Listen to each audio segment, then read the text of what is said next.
Hey traders, I appreciate you being here. Today, we're going to focus on one word that I think is going to make a big difference in your trading. I'm going to use the price action specifically from today on GBPJPY, and I'm going to use that as an example to highlight how my awareness has grown over my trading career so you can hopefully see that same trajectory, see that same progression. Because I know when I got into trading, no one was talking to me about awareness. Awareness is the one thing we're going to be talking about today, because I think without awareness, you're going to get into too many trades, you're going to get into crappy trade setups, and you're going to drive yourself insane to that point of burnout that some of you may already be feeling. So with awareness, and if you stay through till the end after the price action, I'll give you some tips on how I've increased mine. But with awareness, what I really just want you to think about is living in the present moment and being aware of the thoughts and, more importantly, the feelings that you're having. Those feelings are going to drive the thoughts that you have. So we want to go deeper than just where is this thought coming from? What feeling is it attached to? So today on GBPJPY, I'll show you here, I was really interested in seeing this come higher. Now, I've been watching this all week. As you can see, we have Monday, Tuesday, and Wednesday. Let me turn my marker on here. There we go. Monday, Tuesday, and Wednesday, separated with these vertical dotted lines. I'm going to turn off the green horizontal lines. Those are ADR markers. We just don't need those today. What I was looking at was from the start of the week, we saw this move to the downside. Once we broke through the 50 EMA here on Monday and the 200 EMA at about 10:30, 11 o'clock New York time, I knew that this had the potential at some point, either later on Monday or into Tuesday or today, to come to the 800 EMA. But once we hit that 800 and showed support at like 150.88, 150.80, it's that price level, pretty significant there, especially if you go back into last week, you can see how much we consolidated at that 150.80 level. Coming back to that, being in an overall uptrend, yesterday I thought that we could see it hold the 800 and move higher. So when I woke up this morning and we saw it move higher yesterday and overnight this morning, or last night, I woke up and kept that long bias. I still wanted to see GJ come higher. Really quick, I'll just show you guys. If we go to the 1 hour, the 1 hour itself isn't super long biased. You see how the TDI is actually moving towards the sell zone? However, if we simplify price action by just getting rid of some of these EMAs that we don't need. So what I'm going to do is go like this, go like this. Let's just look at the 50, the 21, and the 8, just to keep it simple. Last night, we broke over the 50, held above that blue 50, and looked like we were going to move off of it again today to continue the uptrend that we've seen going back the last couple of months. If you watched my recent trade recap videos, you know I traded GJ long last week. You can see the strong uptrend here on the daily time frame, holding the 8 EMA almost every day. Very, very bullish. So we're going to continue to be long biased until this tells me not to be. So back to the 15-minute, again, because of the move overnight, because of us holding the higher time frame EMAs, I thought, okay, this looks like it could set up for a long idea.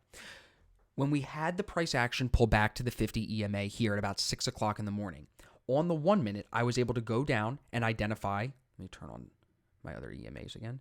I was able to go down and identify divergence that sets up a potential risk-reward signal. Now, this is where awareness comes in, okay? So what we're piecing together here is a D1 entry. This is one of the 3 signals that I teach in our courses. We only focus on the 3 systems that I've back-tested and that I've proven to be profitable, the A1, the D1, and the D2. The D2 is more of a reversal trade. We talk about that in a couple of videos, but most often I'm talking about D1s and A1s. So today, with this divergence, that's starting to set me up for a 1-minute entry for a D1 setup. Now, the 15-minute again, at that 1-minute divergence point, we're sitting right here on the 50 EMA, which is a really strong level if we're in an uptrend for me to buy it off of, find risk reward off of, and see us move higher. But what ends up happening, if we go back to the 1 minute, is that entry doesn't end up presenting until about 7:20, 7:30, as it looks like it could potentially come higher off the 50 EMA here on the 1 minute. But why I held myself out of the trade, even though my awareness was telling me that I wanted to be in the trade, I held myself out because I couldn't identify a stop loss level. I didn't want to take my position long here and put my stop here at only 8 pips. I knew that it could still test that level before moving higher, and it holds that level for a pretty solid amount of time, from 8 o'clock till 10:30. It's not until 10:30, 11 o'clock Does it fall through that level? So this was a support level, but I didn't want to trust it with my stop because it just wasn't confirmed yet. Maybe after we had another test of that price level, maybe then I would be more willing to. That's normally what I look for.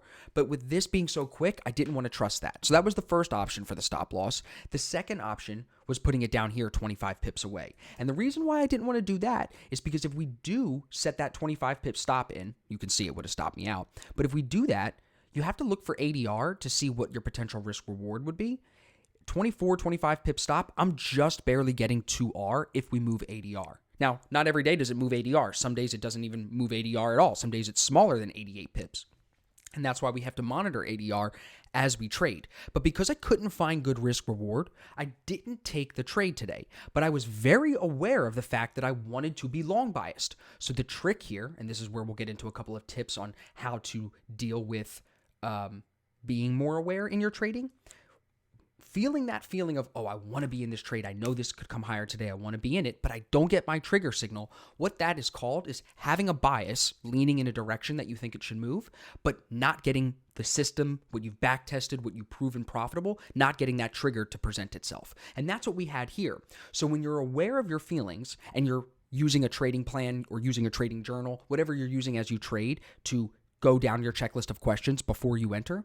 Even if you feel like you want to be in the trade, you have to be logical and be aware enough to say, hey, this doesn't fit my rules. This doesn't fit an entry signal. Maybe you don't have bias and signal lining up together. Whatever the reason may be, you have to be able to separate, like I said, like be an observer, so to speak, of that feeling of I want to trade. If you can see that feeling as just something that is coming to you in the moment, you can then divert yourself back to those rules, back to that checklist and say, this feeling is temporary. I'm not even going to feel this in an hour or 2 hours. What I need to do is stick to the rules because this plan, I'm looking down, that's where I used to keep my trading plan. Now it's in my journal right here.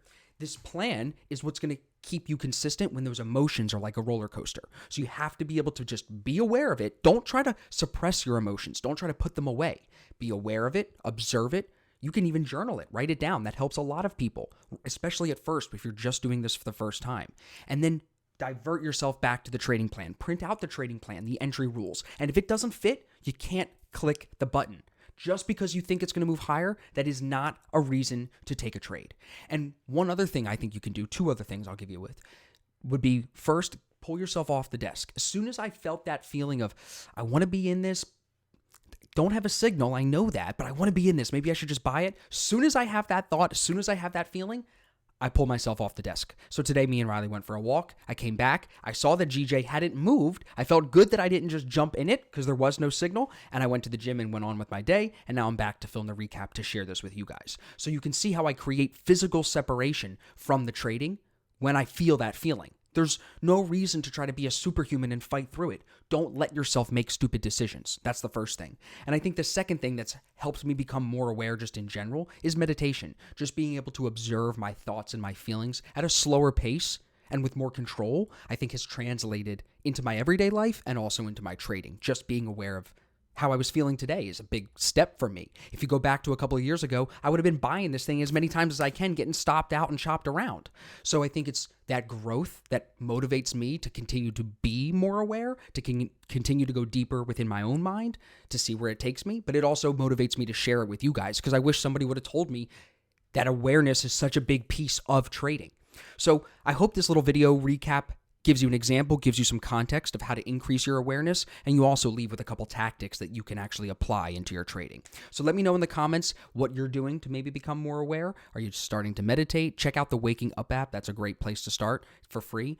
There's a bunch of them. Headspace, there's a bunch of them. You can find this stuff on YouTube for free. But let me know in the comments what you guys are doing to go deeper into this awareness space. And I think if you go deeper, you're going to be able to have more control over the thoughts and feelings that you have in and out of your trading, which is going to be a good thing.